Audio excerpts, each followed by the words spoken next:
Bom, ainda sobre a República Velha, nós já falamos sobre o coronelismo, enfim, né, sobre aquela estrutura política, mas é importante falar também sobre alguns detalhes que fazem parte desse momento no Brasil, né? Por exemplo, nesse contexto, houve uma grande imigração no país, né? Vários imigrantes de várias partes do mundo, da Itália, da Alemanha, da Polônia, até da Espanha também, vindo para a Bahia, dos japoneses lá no Extremo Oriente, eles vão passar a vir para o Brasil em busca de uma melhor condição de vida. Aí muita gente se pergunta assim, mas por que eles vieram para cá, nesse contexto, enfim? Gente, porque aqui no Brasil, muito antes, ainda na época do Império, havia uma política de embranquecimento do país. E essa política de embranquecimento do país determinava algumas coisas, que os africanos e os negros brasileiros, né, os crioulos, que eram escravizados, eles deveriam ser colocados de lado e nas fazendas, principalmente, né, e no início das fábricas, deveriam ser colocados esses imigrantes brancos, para que cada vez mais viessem imigrantes brancos para diminuir a população negra no Brasil. Não era diminuir a escravidão, não, de forma alguma, era diminuir a população negra no Brasil. Então houve essa política de embranquecimento que já vinha desde o Império. E na República, isso continuou com muita força. E o que era que o governo fazia? Simplesmente faziam divulgações lá na Europa.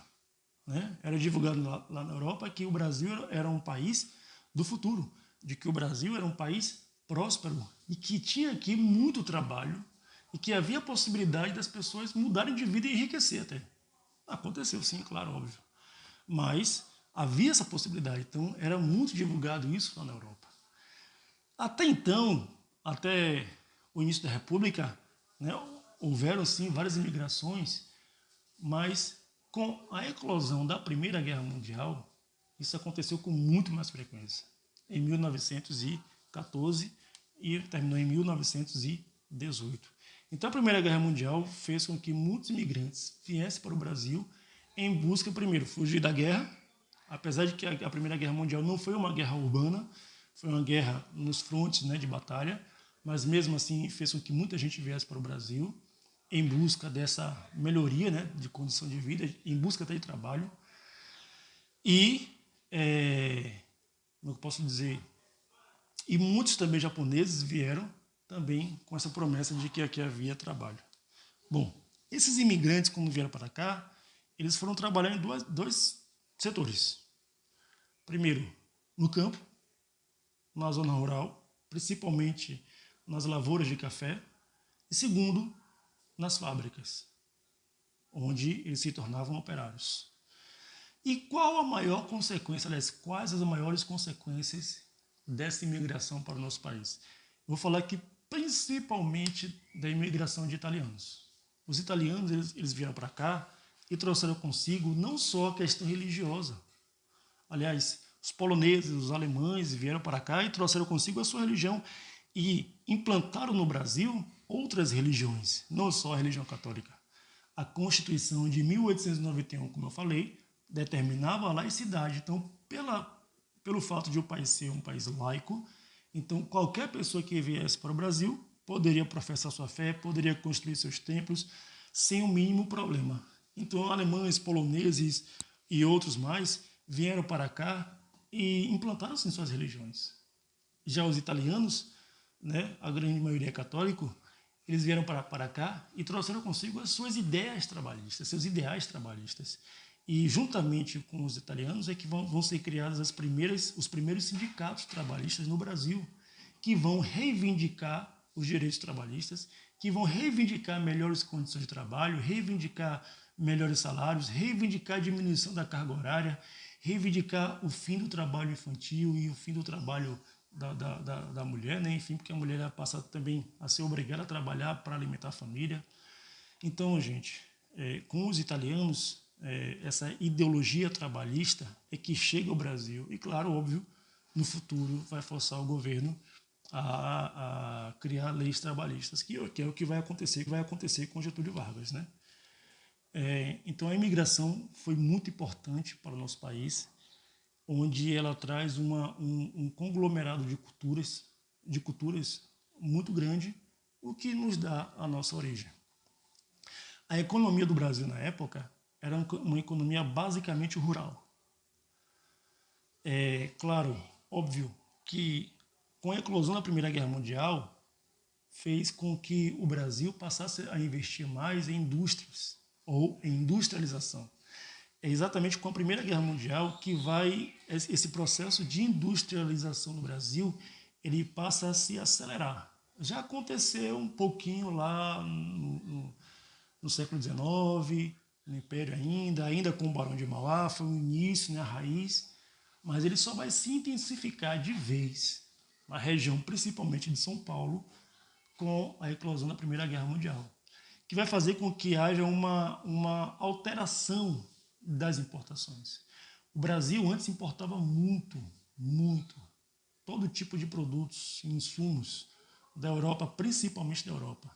Não vamos esquecer que vivemos aí nesse período a chamada Belle Époque. O que é Belle Époque? É a influência da cultura francesa na nossa vida, quer dizer, na vida da elite brasileira, principalmente a elite agrária. Todos o consumo francês, o perfume francês, a língua, a cultura, a música, o teatro, o cinema, tudo que se refere à cultura francesa, ela vai influenciar a nossa cultura nessa época. E principalmente os produtos também que eram importados da França. Então, nesse contexto, com a Primeira Guerra Mundial, vai haver uma substituição das importações. O Brasil deixa de importar produtos para produzir de forma forçada, claro, porque os países lá na Europa estão em guerra. Quem vai se preocupar em produzir outras coisas a não ser armas, né? Então, por estar em guerra, vai forçar o Brasil a produzir por conta própria. E quem é que vai patrocinar essa produção? O governo? Não. Quem vai patrocinar essa produção aqui no Brasil, a industrialização no Brasil, são exatamente esses barões do café. São exatamente esses coronéis, que era, no momento, quem tinha o maior poder aquisitivo para poder fazer isso. Então, gente, a Primeira Guerra Mundial foi crucial para que houvesse um processo de industrialização mais adequada no Brasil. E, claro, óbvio que esse processo de industrialização ocorreu principalmente em São Paulo, também em Minas e no Rio de Janeiro, naquela região sudeste, por isso até hoje, que é a região mais rica e produtiva do Brasil, certo? Enquanto isso, a região nordeste ficou totalmente esquecida. Bom, então, como eu estava falando, né? O que mais concentrava a renda para o país, né, até então, até 1913, 1914, 1915, era a produção agrícola. E essa produção agrícola baseada principalmente na produção do café. O café, só para vocês terem uma ideia, o café ele chegou a representar, até 60% de todos os produtos exportados do Brasil. Então o café era a base da economia. E quem produzia mais café era São Paulo. São Paulo e Rio de Janeiro, né? Principalmente naquela região do Vale do Paraíba, e depois praticamente a região de São Paulo, por conta do clima frio, por conta do solo, né? Com a terra mais escura, a terra roxa, era propícia para isso, é propícia para isso. Né? Então aquela região vai ser muito próspera para a produção de café e exportação desse produto também. Então, assim, em alguns momentos, o café chegou a representar 60% de toda a produção e exportação do nosso país. Claro que havia também a borracha lá no norte do Brasil, havia também o cacau aqui na Bahia, que foi muito forte, né? O arroz também em algumas regiões do Mato Grosso, aqui do Nordeste.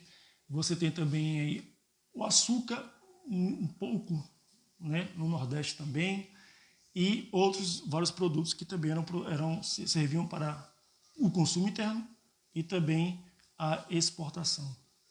Mas a economia era baseada principalmente na produção do café. E são exatamente esses barões que vão patrocinar a questão da industrialização no Brasil. E como eu falei, vivíamos a época da Belle Époque, né? Desculpe a redundância, mas a Belle Époque, a bela época francesa, ela vai servir como base para a nossa cultura. E como servindo como base para a nossa cultura, vai surgir em 1922 a Semana de Arte Moderna. 1922, perdão, a Semana de Arte Moderna. Essa Semana de Arte Moderna ela ficou muito famosa no Brasil porque foi a primeira semana em que trouxe para o país, né, uma exposição muito grande da cultura europeia, principalmente francesa, né? E é exatamente essa cultura, esses costumes que a elite brasileira vai passar a consumir.